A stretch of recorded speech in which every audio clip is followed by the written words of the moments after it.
boy. Hey.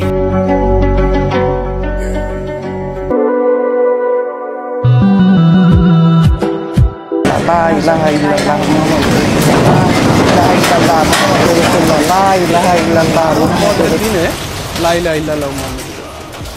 বর্তমান সময়ে ঢাকা সহ সারা দেশের মানুষ ভয়াবহ ভূমিকম্পের সম্মুখীন হয়েছে। ইসলামিক দৃষ্টিকোণ থেকে কেন ভূমিকম্প হয় এই বিষয়ে ইসলামিক শায়েখরা পরিপূর্ণ সঠিক ধারণা অলরেডি আমাদেরকে দিয়ে দিছে। যে ভূমিকম্প হবে গান বাজনা মানে বাদ্যযন্ত্র ব্যাপকতা হলে, নর্তকীর নাচ ব্যাপকতা হলে, আর মদ পান সহজ হলে এবং ব্যাপক হলে, তার মানে আমাদের এখন আর এইটা বুঝার বাকি নেই অন্তত পক্ষে যে কেন ঢাকাতে ভূমিকম্প হয়েছে। এমনও কিছু আমাদের কাজের দ্বারা আমরা ভূমিকম্পকে বাধ্য করেছি ভূমিকম্প হতে। ইসলাম ও ঈমান আমলের তোয়াক্কা না করে পশ্চিমা বিশ্বকেও হার মানিয়ে আমরা বাঙালিরা হয়েছি সেলিব্রিটি এবং নর্তকী। চারপাশের পরিবেশ দেখে মনে হচ্ছে যে এটা গ্রাম এবং গ্রামের মেয়ে, কিন্তু এতটা অ্যাডভান্স এবং এতটা বুক দুলিয়ে সে ড্যান্স করতেছে মনে হচ্ছে যে সে পশ্চিমা বিশ্বের কোনো এক সেলিব্রিটি, কিন্তু আসলে নয়, ইনি হচ্ছে টিকটক সেলিব্রিটি। আমার শরম করে। বাংলাদেশকে রিপ্রেজেন্ট করার জন্য বিশ্ব মঞ্চে গেছে এই বাঙালি তরুণী। এর পোশাক আশাক দেখে মনে হচ্ছে যে নর্তকীদের চাইতেও বিশ্রী। মিস ইউনিভার্স প্রতিযোগিতায় বাংলাদেশের হয়ে বিশ্ব দরবারে এই নর্তকী,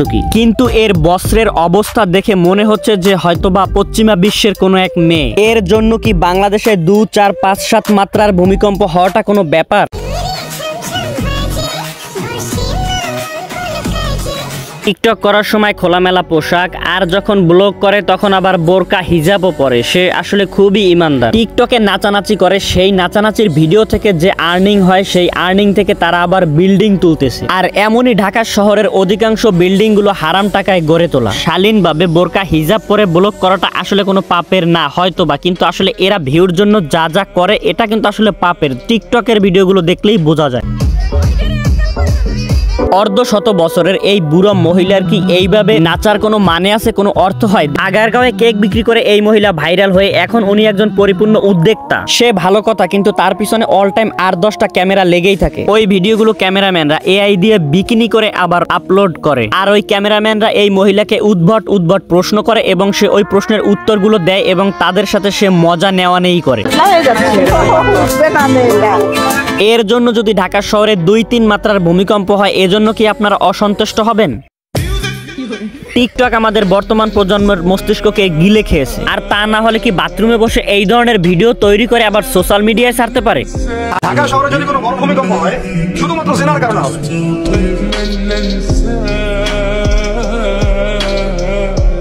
Hey, happy birthday, mommy. Thank you so much, Baba. কতটা নিচে নামলে, কতটা মস্তিষ্ক বিকৃতি হলে মানুষ এই ধরনের ভিডিও তৈরি করতে পারে? নিজেদেরকে মা ছেলে পরিচয় দিয়ে পবিত্র সম্পর্কের জানান দিল, কিন্তু এদের পোশাক আশাক এবং অঙ্গভঙ্গি দেখে কি কোনোভাবেই মনে হয় যে এরা আসলে পবিত্র? মা ছেলে কি এমন করতে পারে? আপনি কি আপনার মায়ের সাথে এমন করে না? বা আপনার মা কি আপনার সাথে এমন খোলামেলা পোশাকে কখনো এই রকমের অঙ্গভঙ্গি করে? এখন এদের কারণে যদি ঢাকায় 5-7 মাত্রার ভূমিকম্প হয়, এটা শুনে বা দেখে কি আপনি অবাক হবেন, নাকি এটাই হওয়ার কথা ছিল? এই ভূমিকম্প কখন আসে? যখন সমাজের মধ্যে পাপ বেড়ে যাবে, অশ্লীলতা বেড়ে যাবে, মানুষ মাদককে হালাল মনে করা শুরু করবে, জিনাকে হালাল মনে করা শুরু করবে, এবং এই যে বেপরদামি বেড়ে যাবে, তখন সমাজের মধ্যে ভূমিকম্প দেখা দিবে। আজকাল স্কুল কলেজও শালীন জায়গা না, এখানেও সেভ না কেউ। এখানেও ডিজে বাজিয়ে নর্তকীদের মতো নাচ করা হয় স্টুডেন্টদের দ্বারাই। এই জাতির দ্বারা ভালো মানুষ আপনি কিভাবে আশা করেন? এদের গর্ভ থেকে কিভাবে একটা ভালো সন্তান আশা করেন? আমি বুঝি না, আমরা যেখানে শিক্ষা গ্রহণ করতে যাই সেখানে ডিজে বাজিয়ে এভাবে নাচার কি দরকার আছে? আবার একটা জেনারেশন আছে পালিয়ে মা বাবার অজান্তে, গার্জিয়ানের অজান্তে বিয়ে করাটাই তারা আবার পূর্ণতা মনে করে। আমি বুঝি না এই বাচ্চা পোলাপানগুলো সংসারের মর্মতা কি বুঝবে, আর এরা শ্বশুর শাশুড়ির কি খেদমত করবে? এর জন্য যদি এই নর্তকীর কারণে যদি আপনাদের শহরে ভূমিকম্প হয় তাহলে কি আপনারা অবাক হবেন? আসলে এর জন্য দায়ী কারা? এর জন্য দায়ী আমাদের গার্জিয়ানরাই। মানে জেনেটিক প্রবলেম ব্লাডে আছে, এর গার্জিয়ানরা হয়তোবা এরকমের করছে, এই জন্য এরাও করে। কিন্তু ভাবার বিষয় হচ্ছে এদের কার্যকলাপ দেখে আপনার আমার সন্তানরা কি শেখে? পর্দা করে বোরকা পরে এরপরে পরপুরুষের গায়ে ঝাঁপ দিছে, এটা যেহেতু বোরকা পরে করছে তার মানে হালালি হবে। একবারে নিষ্পাব্দ।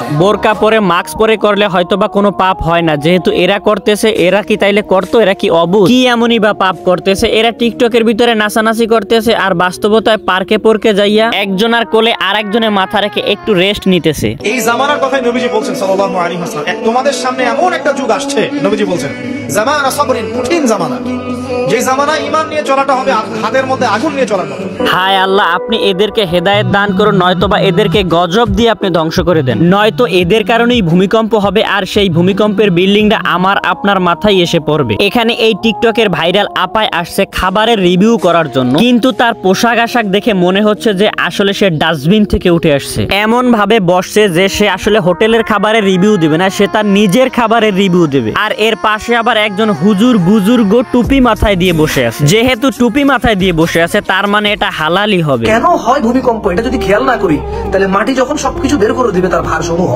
তখন বলতে হবে না আল্লাহ কি হয়েছে, নাকি মাটি তার সবকিছু বের করে দিলে তখন কি হয়েছে বলার জন্য অপেক্ষায় আছি, নাকি কেন হচ্ছে ভূমিকম্প সেটার দিকে মনোনিবেশ করবো। আল্লাহ আপু, দুধ তো এগুলো জাল দিছো না, খাইতেছো কেন?